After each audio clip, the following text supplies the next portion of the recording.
অত্যন্ত নিকটতম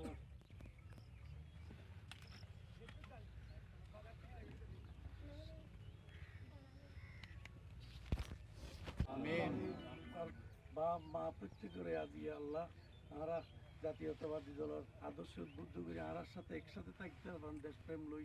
ধর্মীয় চেতনা লই আল্লাহ আর তৌফিক দো আল্লাহ আল্লাহ আর নেতা চালাও দিয়েছে আবার যথেষ্ট যেদিন গুণাহ কথা আছে ইনি মাফ করে দিয়ে আল্লাহ তাইরে দেশের খাম করি আল্লাহ সুযোগ দো আল্লাহ ربنا آتنا في الدنيا حسنة وفي الآخرة حسنة وقنا عذاب النار وصلى الله تعالى على خير خلقه وعلى آله وصحبه أجمعين بحق لا إله إلا الله যতদিন বাংলাদেশ থাকবে শহীদ ওয়াসিম আকরাম ইতিহাসে অমর হয়ে থাকবে তার মৃত্যু একটা অর্থবহ মৃত্যু তার জীবনের মূল্য সে জাতিকে তার জীবন উৎসর্গ করে দিয়ে জাতির জন্য জাতির কল্যাণের জন্য গণতন্ত্রের জন্য তার জীবনকে সে অর্থবহ করেছে মূল্যবান করেছে